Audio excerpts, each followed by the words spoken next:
AC circuit containing resistor, inductor and capacitor in series पढ़ाने जा रहे हैं। और इसको पढ़ाने से पहले मेरा एक सुझाव है, मेरा phasor and phasor diagram, basics of alternating current, AC circuit containing R, L and C, LR circuit एवं सीआर सर्किट पर मेरा ऑलरेडी डिटेल लेक्चर है, जिसका लिंक मैंने डिस्क्रिप्शन में डाल दिया है। मेरा सुझाव है कि आप उसे देख लें ताकि इस लेक्चर के हर पार्ट को समझने में आपको आसानी होगी। अब हम अपने सब्जेक्ट पा रहे हैं AC circuit containing resistor, inductor and capacitor in series. ये जो सर्किट है इसको देखा जाए, इसमें क्या है, ये रेजिस्टर है जिसका रेजिस्टेंस आर है, एक इंडक्टर है जिसका इंडक्टेंस एल है, और ये कैपेसिटर है जिसका कैपेसिटेंस सी है। और इस तीनों को जो है ये सोर्स ऑफ अल्टरनेटिंग ईएमएफ के सोर्स से जो है ये सीरीज में जोड़ दिया गया है। आप जानते हैं ये जो सोर्स का ईएमएफ जो है कितना है, E = E0 sin omega T, ये जो है वोल्टेज का एक इक्वेशन है, इतना ये अप्लाई जो किए हैं उसका इक्वेशन है। अब इसमें जानते हैं कि जब सर्किट में करंट फ्लो होता है तो रेजिस्टर के अक्रॉस जो है ये क्या होता है, रेजिस्टेंस के अक्रॉस जो है वोल्टेज हुआ ये VR, यानी वोल्टेज अक्रॉस रेजिस्टेंस VR लिखे हैं, ये क्या होता है R × I, resistance into current के प्रोडक्ट को हमको VR कहते हैं। ये जो है सो R के अक्रॉस जो है सो ये डेवलप किया, और इंडक्टेंस है L, और तो इसमें जो है सो इंडक्टिव रिएक्टेंस XL है, और ये करंट से इसको मल्टीप्लाई किया तो इसको VL कहते हैं, यानी वोल्टेज अक्रॉस इंडक्टेंस, यानी VL = XL × I, inductive reactance into current के प्रोडक्ट को मैंने VL कहते हैं। तो अब उसके बाद जो है सो ये हुआ L के अक्रॉस डेवलप किया, और ये कैपेसिटर है जिसका कैपेसिटेंस C है, और XC को कहते हैं कैपेसिटिव रिएक्टेंस, और कैपेसिटिव रिएक्टेंस को करंट से मल्टीप्लाई किया तो ये हुआ वोल्टेज अक्रॉस कैपेसिटेंस, इसको VC = XC × I लिखा है, ये जो है C के अक्रॉस डेवलप किया। एक चीज़ और भी देखा जाए, इसमें जो है सो यहाँ देख रहे हैं सर्किट में जो है, यानी R सर्किट में जो है एसी सर्किट कंटेनिंग R जब पढ़ा रहे तो उसमें बताए कि करंट का डायरेक्शन और ये वोल्टेज जो है दोनों एक ही फेज में होते हैं, यानी करंट और वोल्टेज का डायरेक्शन, माने वोल्टेज अक्रॉस रेजिस्टेंस दोनों एक ही फेज में होगा तो क्या होगा, दोनों सेम डायरेक्शन में एक्ट करता है। और इंडक्टिव सर्किट में जानते हैं कि करंट का डायरेक्शन और वोल्टेज अक्रॉस इंडक्टेंस जो है करंट से π/2 से लीड कर रहा है। ये जो डायरेक्शन दिखा रहे हैं ये π/2 से ही क्या हो रहा है, लीड कर रहा है। और कैपेसिटेंस में जो है कैपेसिटिव रिएक्टेंस जो होता है यानी VC, वह करंट के डायरेक्शन जो है π/2 से जो है ये लैग कर रहा है, ये लीड कर रहा है π/2 से, ये जो है सो, और ये जो है सो लैग कर रहा है। अब इसमें जो है इसका हम ब्रीफ में इंट्रोडक्शन जो अभी जो बोला है उसको थोड़ा लिख दिया है। Let us consider a register of resistance R, an inductor of inductance L and a capacitor of capacitance C be connected in series with a source of alternating EMF E.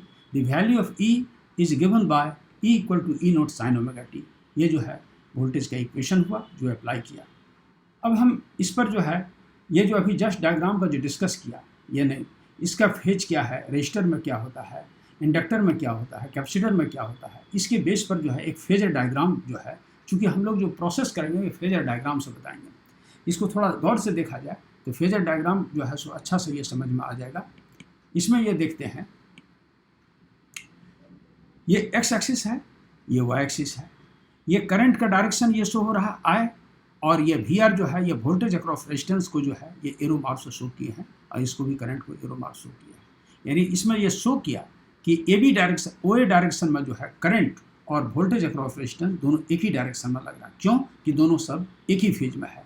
अभी जस्ट मैंने यहाँ diagram में discuss किया कि I का direction और VR जो है दोनों सेम डायरेक्शन में है। तो इस फेजर डायग्राम में भी बताए हैं कि I का डायरेक्शन और VR यानी वोल्टेज अक्रॉस रेजिस्टेंस दोनों एक ही डायरेक्शन में ये एक्ट हो रहा है। अब यहाँ अभी हम लोग इंडक्टेंस में तुरंत पढ़े हैं कि करंट का डायरेक्शन और वोल्टेज अक्रॉस इंडक्टेंस जो है वो क्या होता है, वो 90 डिग्री से क्या होता है, लीड कर रहा है। कौन लीड कर रहा है, VL लीड कर रहा है करंट से। अब इस फेजर डायग्राम में देखा जाए, ये करंट का डायरेक्शन है, ये I यानी OA डायरेक्शन में जो है ये करंट लग रहा है, और वोल्टेज अक्रॉस इंडक्टेंस जो है VL, ये जो है सो ये 90 डिग्री से क्या होता है, ये जो है सो इससे ये मतलब लीड कर रहा है। कौन लीड कर रहा है, VL लीड कर रहा है, किससे, I से लीड कर रहा है। और ये जो है एरो मार्क यहाँ दिखाए हैं, ये जो है एंटी क्लॉकवाइज डायरेक्शन में कौन, VL लग रहा है, किसके रिस्पेक्ट में, I के रिस्पेक्ट में। ये VL और ये I, ये जो है सो इसमें। अब हम लोग बात करते हैं VC का, यानी वोल्टेज अक्रॉस कैपेसिटेंस। ये देखा जाए वोल्टेज अक्रॉस कैपेसिटेंस जो है अभी डिस्कस किया है कि वोल्टेज अक्रॉस कैपेसिटेंस जो है वो करंट से जो है वो लैग करता है, यानी VC lags the current by an angle π/2। ये जो है अब इसमें देखा जाए, ये करंट का डायरेक्शन अभी फेजर डायग्राम में बनाया है, और ये VC जो है यानी VC हुआ कि वोल्टेज अक्रॉस जो है सो ये क्या हुआ,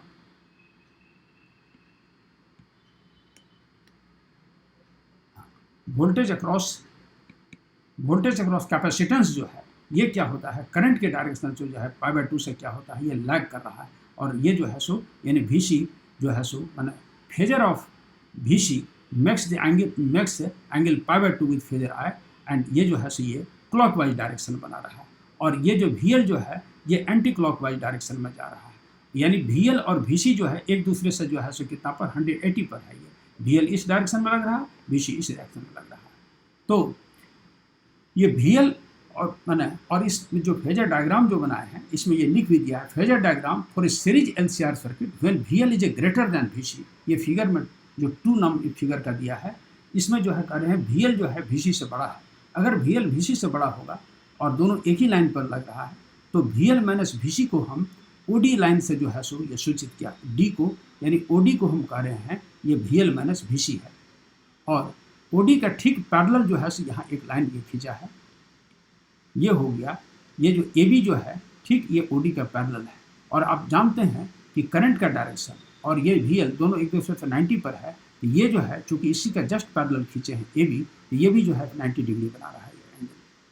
तो और इसमें जो है यानी इसका पैरेलल ये खींचे है, और OA का पैरेलल जो है सो ये BD यानी DB जो है ये लाइन ये जो है ये इसका पैरेलल खींचे है।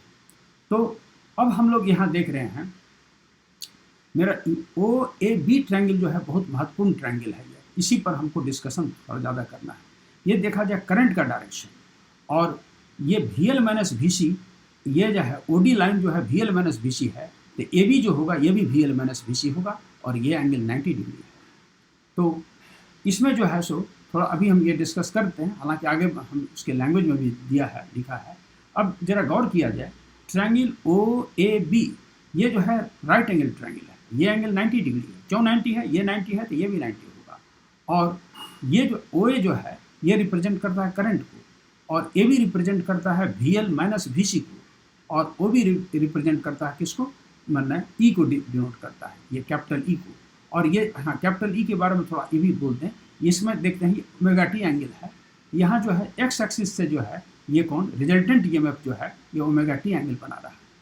ये फाई जो है ये क्या है, यानी करंट का डायरेक्शन और रिजल्टेंट EMF का डायरेक्शन जो है दोनों के बीच का एंगल जो फाई है इसको हम लोग फेज एंगल कहते हैं, जिसको हम आगे निकालेंगे भी, और अभी इसके बारे में बताया। ये हुआ मतलब ये phase angle between the resultant EMF and the current, इसके बारे में समझाया। अब ये देखा जाए, ये जो OD VL माइनस VC है, तो AB जो है ये क्या है, ये VL माइनस VC है, इसी का ये पैरेलल खींचे है। तो इन ट्रायंगल OAB, इसमें triangle of addition, triangle of vector addition से जानते हैं, OA plus AB equal to OB, OA plus AB equal to OB, और OA का वैल्यू कितना है VR यानी वोल्टेज अक्रॉस रेजिस्टेंस, और AB का वैल्यू क्या है VL माइनस VC, चूँकि OD VL माइनस VC है तो AB भी VL माइनस VC हुआ, और OB का वैल्यू जो है वो कितना है, ये E यानी रिजल्टेंट EMF को शो कर रहा है।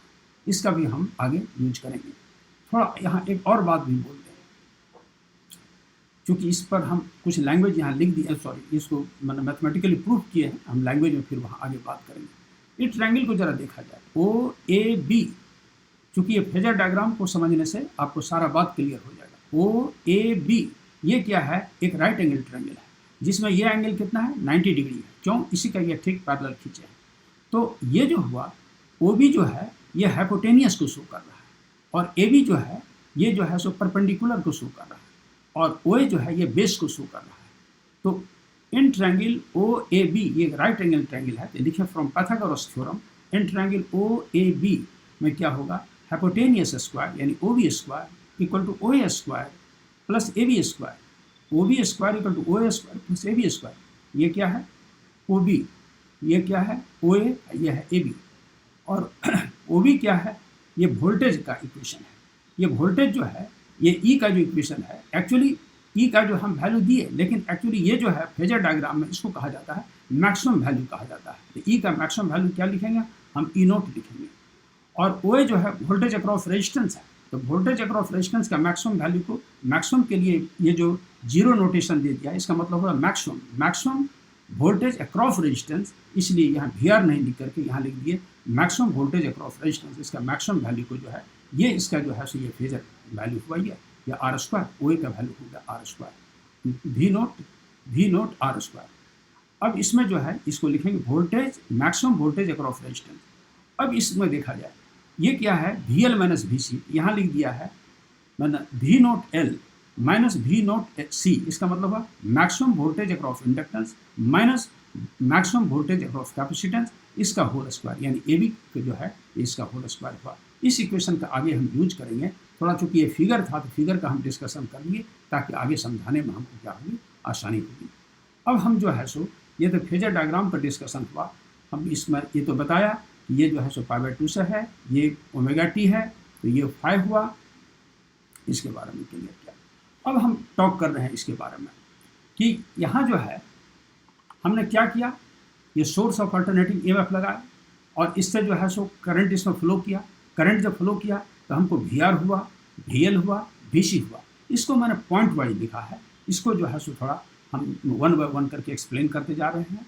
यहाँ कह रहे हैं वोल्टेज अक्रॉस रेजिस्टेंस जो है, मैंने जब ये लैंग्वेज दिया है यहाँ से, if I current be flowing in this circuit at any instant then number one voltage V R equal to R across the resistance R and the current will be in the same phase, ये दोनों एक ही phase में, hence phasor V R and I R in the same direction as given in figure 2। ये लिखा है कि voltage across resistance यानी V R and current are in the same phase, इसलिए so both are acting in the same direction, और ये होगा। तो इसके बारे में जो है सो ये लिखा। नंबर वन पॉइंट दिया कि मैंने हमको यानी आर के अक्रॉस जो है सो जो वोल्टेज हुआ उसका डिस्क्रिप्शन किया और इसका मैक्सिमम वैल्यू क्या है इसके बारे में भी यहाँ लैंग्वेज में भी लिख दिया है। यानी ये लिखे हैं the amplitude of V R का जो मैक्सिमम वैल्यू क्या हुआ, इसको एम्पलीट्यूड ऑफ वी आर लिखते हैं, यानी इसको लिखे हैं 0 वी आर, इसका मतलब हुआ मैक्सिमम, 0 का मतलब हुआ maximum voltage across resistance equal to क्या होता है, यानी वोल्टेज करंट इंटू रेजिस्टेंस को वोल्टेज कहते हैं और मैक्सिमम वोल्टेज अक्रॉस रेजिस्टेंस को मैक्सिमम करंट इंटू रेजिस्टेंस हुआ, आई नोट इंटू आर, इसको इक्वेशन 2 मान लिया।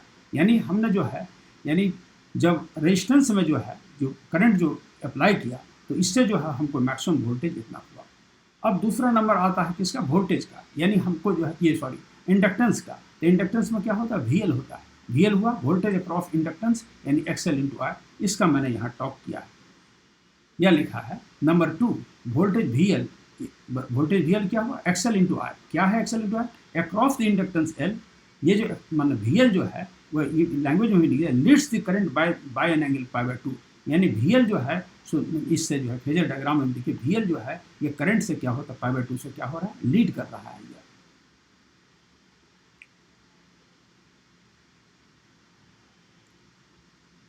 VL leads the current π/2, hence the phasor VL makes an angle π/2 with the phasor I in anti-clockwise direction।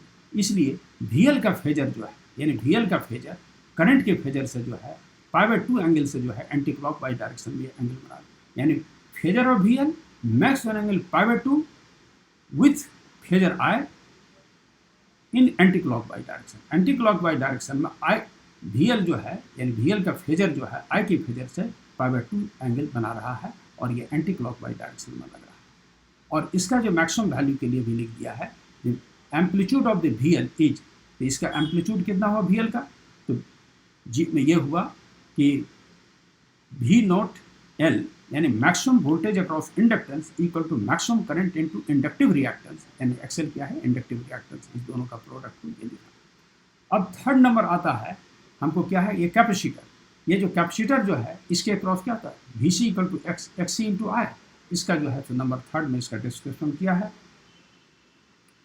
Yes voltage V C X C into I across the capacitance lags behind the current I π/2, hence the phasor V C makes an angle π/2 with the phasor I in clockwise direction. ये कर रहे हैं अभी just, हालांकि तो हम बोल ही दिया है, यानी वी सी जो है आई से जो है ये π/2 से जो है सो ये लैग कर रहा है, इसलिए करके इसका फेजर यानी मैंने VC का फेजर करंट के फेजर से π/2 एंगल से जो है ये क्लॉकवाइज डायरेक्शन में ये बना रहा है और ये इससे जो है इतना से ये जो है सो लैग कर रहा है, यानी VC lags the current by angle π/2। और इसका जो है मैक्सिमम वैल्यू कितना होगा VC का, यानी ये भी लाइन में लिख दिया है, the amplitude of VC is equal to V0C, यानी maximum voltage across capacitance equal to maximum current into XC, यानी capacitive reactance into maximum current is maximum voltage across capacitance. ये इक्वेशन 4 माना है। अब इस सब का हमें जरूरत पड़ेगा। यहाँ लिख दिया, since the direction of VL and VC are opposite to one another, hence their resultant is given by VL minus VC। ये तो हमने डायग्राम में अभी जस्ट एक्सप्लेन ही किया था कि VL जो है सो इस डायरेक्शन में लग रहा है और VC उसी लाइन पर जो है अपोजिट डायरेक्शन में लग रहा है। तो और VL अगर VC से बड़ा है तो VL माइनस VC क्या होगा, ये मतलब इसी लाइन पर जो है ये लग रहा है। और VL माइनस इसका रिजल्टेंट जो होगा क्या, VL माइनस VC, VL और VC का, और इसका वैल्यू को हम लोग OD से डिनोट किए हैं और OD का ही पैरेलल AB है, इसलिए इसको भी VL माइनस VC हम कह रहे हैं। अब हम जो है ये पाइथागोरस थ्योरम जो यहाँ कभी समझाए थे, किस ट्रायंगल में, OAB एक राइट एंगल ट्रायंगल है जिसमें कि ये 90 डिग्री है और ये हुआ, ये हाइपोटेनियस है, ये हुआ बेस, ये परपेंडिकुलर, यानी OB square equal to OA square plus AB square. और OB का वैल्यू कितना है, E नोट है। OA का वैल्यू कितना है, OA जो है ये VR का जो है मैक्सिमम वोल्टेज अक्रॉस रेजिस्टेंस, यह VR का वैल्यू हुआ। और ये V मतलब V नोट L यानी maximum voltage for inductance minus maximum voltage for capacitance, यानी AB का वैल्यू क्या हुआ, VL माइनस VC, यानी इसको जो है सो ये दिखा। अब इस इक्वेशन को जो है सो हम लोग यहाँ लिखें, from Pythagoras theorem in triangle OAB, OB square equal to OA square plus AB square, और OB को E नोट मान लिया और ये जो है सो ये हुआ V नोट R, मतलब maximum voltage across resistance, maximum voltage across inductance, maximum voltage across capacitance, ये जो है सो इसको वैल्यू इक्वेशन 6 मान दिया। अब यहाँ हमको V nought R, V nought L, V nought C, ये तीनों वैल्यू जो है हमको कहाँ हम डिस्कस किए हैं। हम इक्वेशन 2 में जो है V नोट R को डिस्कस किए, इक्वेशन 3 में जो है V नोट L का वैल्यू निकाले, और V नोट C जो है ये हुआ हमको 4 में निकाले। तो तीनों से जो है यानी 2, 3, 4 का यूज जो है सो इस इक्वेशन में अब हम कर रहे हैं। ये जो इक्वेशन 6 जो निकाले पाइथागोरस थ्योरम से, लिख रहा है using equation 2, 3 and 4 in equation 6 we get, यानी E नोट स्क्वायर और V नोट R का वैल्यू क्या होता है, I नोट R का whole square, V nought L को लिखे हैं I नोट XL, और V नोट C को लिखे हैं I नोट XC, और इसको जो है सो ये तो इस पर चूँकि V nought L minus V nought C पर होल स्क्वायर है इसलिए स्क्वायर कर दिया, और I नोट स्क्वायर किया। अब I नोट दोनों से जो है यहाँ कॉमन ले लिए, XL माइनस XC हुआ, इस टोटल पर स्क्वायर है। अब हम I नोट स्क्वायर को बाहर कर दिए, XL minus XC whole square. अब ये I नोट स्क्वायर को दोनों से बाहर कर दिए तो R square plus XL minus XC whole square हुआ, यानी E nought square equal to I nought square equal to R square plus XL minus XC whole square. अब इसको हम सॉल्व करके इसे लिख सकते हैं, इसको स्क्वायर को हटा दें तो I नोट इक्वल टू क्या हुआ, E nought by under root R square plus XL minus XC का होल स्क्वायर ये हुआ। ये इक्वेशन 7 जो है ये मेरा बहुत ही इंपॉर्टेंट इक्वेशन है, इसी से हमको सारा डिस्कशन करना है। अब इस इक्वेशन पर हम थोड़ा टॉक करना चाहते हैं। यहाँ डिनोमिनेटर पार्ट जो है under root R square plus XL minus XC का होल स्क्वायर, इसके बारे में थोड़ा हम टॉक करना चाहते हैं। ये मेरा तो AC सर्किट की बात हो रही है। आप DC सर्किट से जो है ओम्स लॉ में जानते हैं, यहाँ फिल्म साइड में लिख दिया है।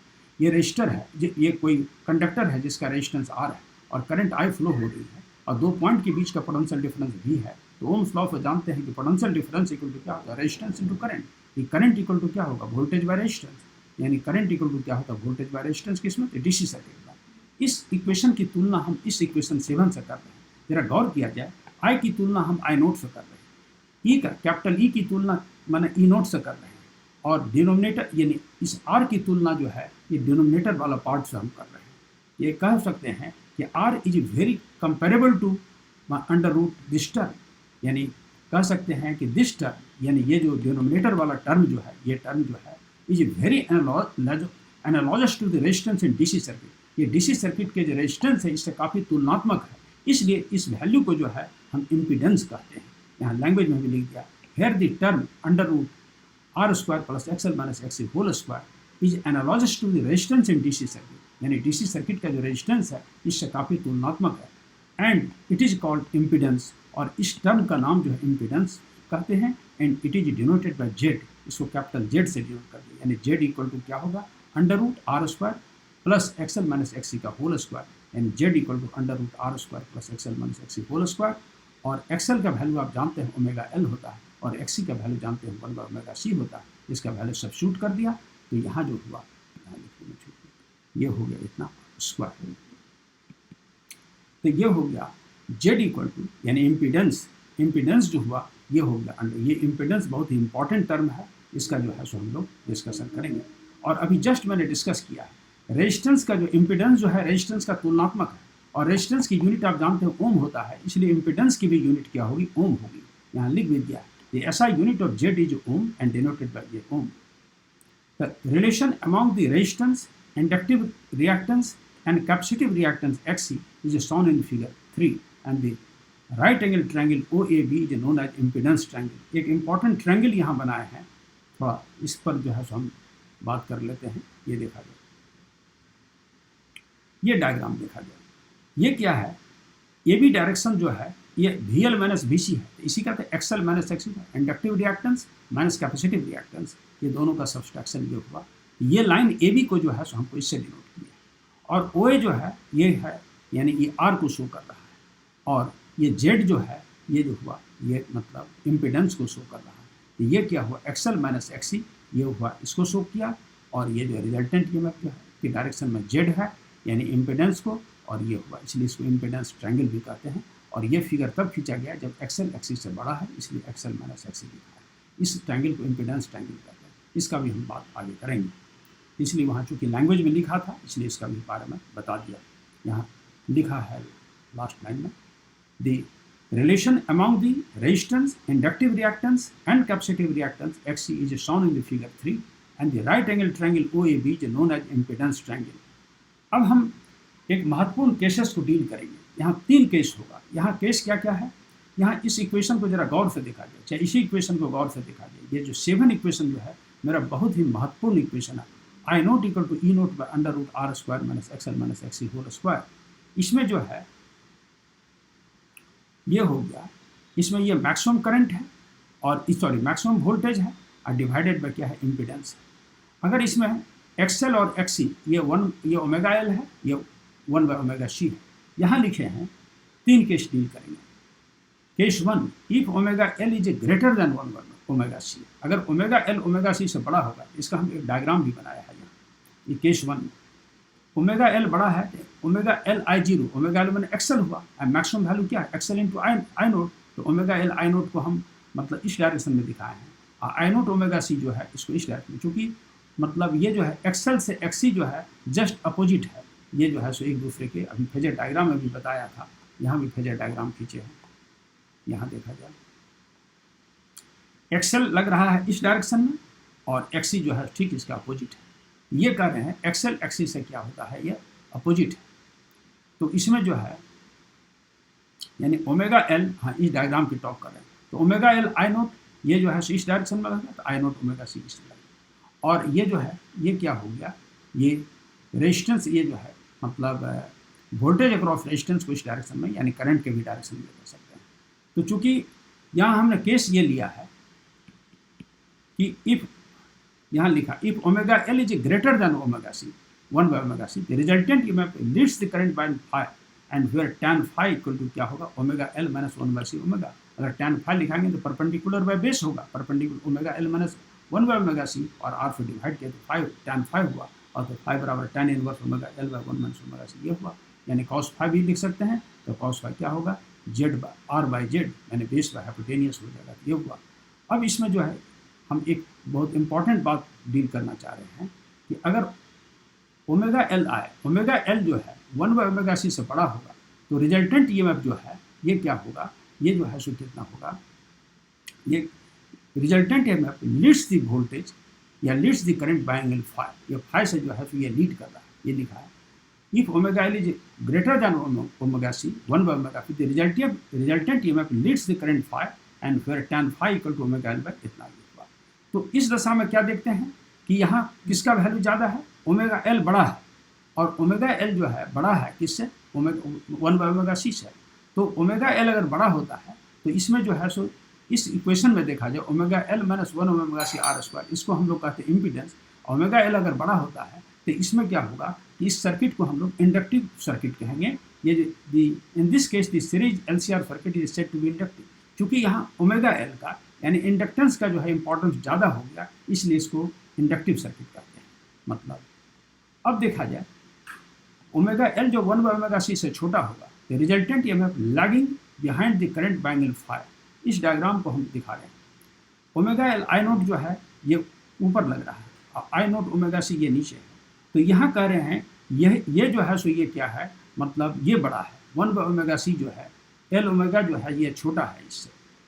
If omega L is less than omega C 1/ωc, अगर ये लेस होगा तो इसका जो वेक्टर डायग्राम होगा ओमेगा एल आई नोट ऊपर है, ये आई नोट ओमेगा सी, इसलिए ये जो है तो रिजल्टेंट क्या होगा, इस 1/ωc माइनस एल ओमेगा आई नोट, और ये जो वैल्यू होगा। और इसमें हम ये कर सकते हैं, इस ट्रायंगल को देखने से क्या स्पष्ट होता है, tan phi इक्वल टू क्या होगा, परपेंडिकुलर बाय बेस। परपेंडिकुलर कितना है 1/ωc माइनस ओमेगा एल, और रेजिस्टेंस ये डिवाइड करके tan phi हुआ, इसलिए phi का वैल्यू जो है तो निकला tan इनवर्स 1/ωc एल ये हुआ, और यह cos phi equal to r/z।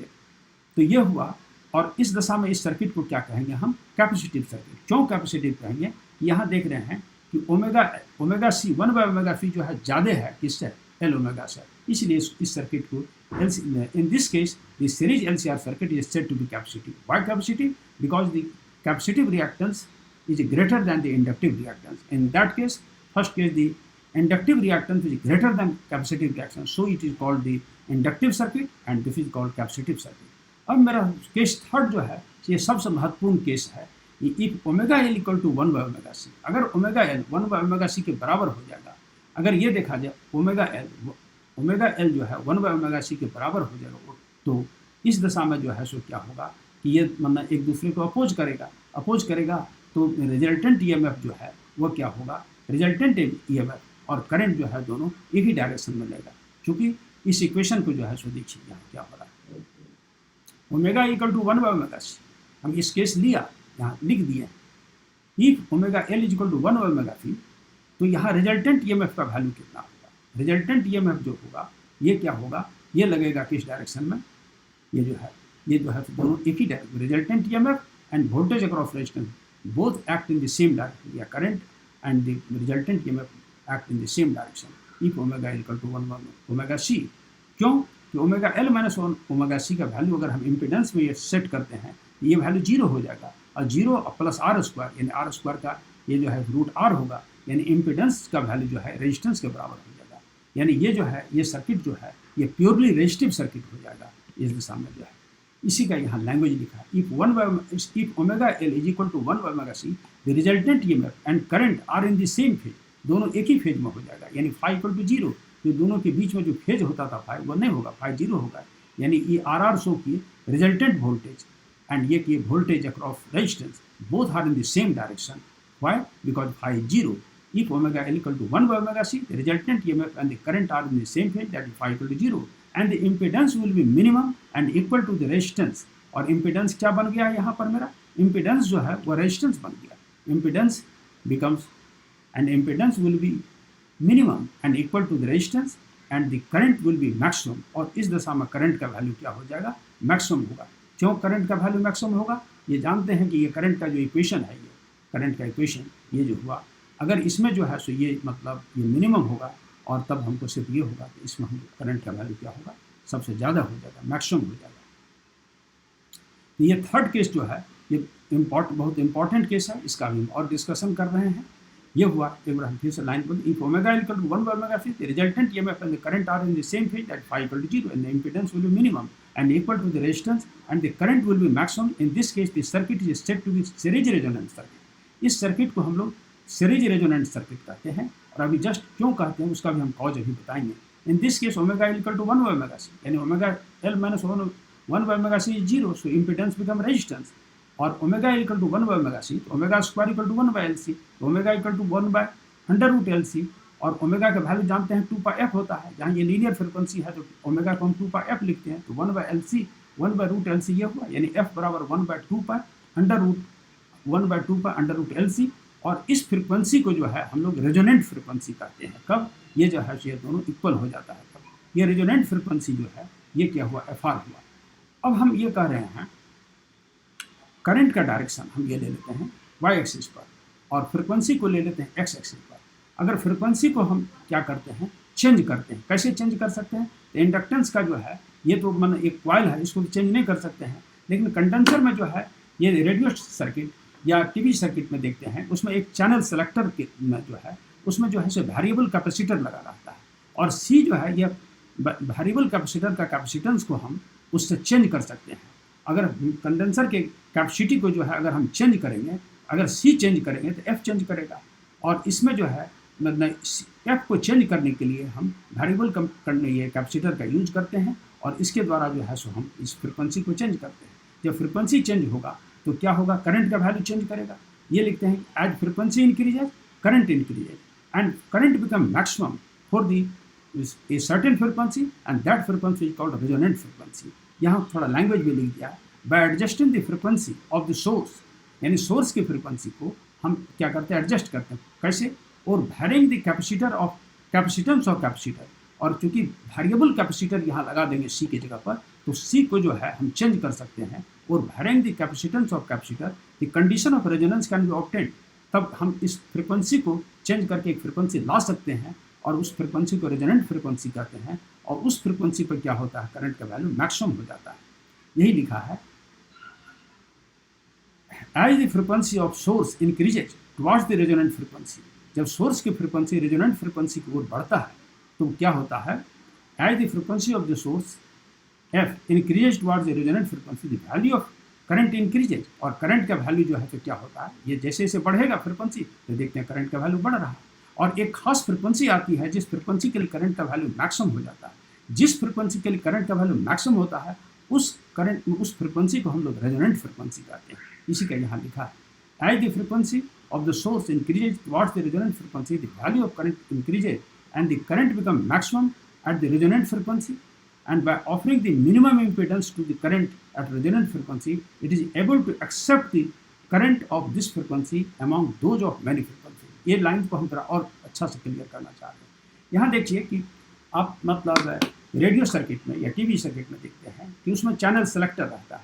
Channel selector में क्या होता है, कंडेंसर रहता है, वेरिएबल कंडेंसर। उसके कैपेसिटेंस को हम इतना चेंज करते हैं ताकि उसके चेंज करने से क्या होता है, हमको मान लीजिए कि हमारे मतलब ये सेट पर बहुत सारे चैनल की फ्रिक्वेंसी आ रही है, लेकिन जो फ्रिक्वेंसी हमको सेलेक्ट करना है उसको इतना हम वेरिएबल कैपेसिटर को मतलब वैरी कराते हैं उसके मतलब कैपेसिटेंस को, ताकि फ्रिक्वेंसी का इतना वैल्यू हो जाए ताकि वह रेजोनेंट फ्रिक्वेंसी के बराबर हो जाएगा।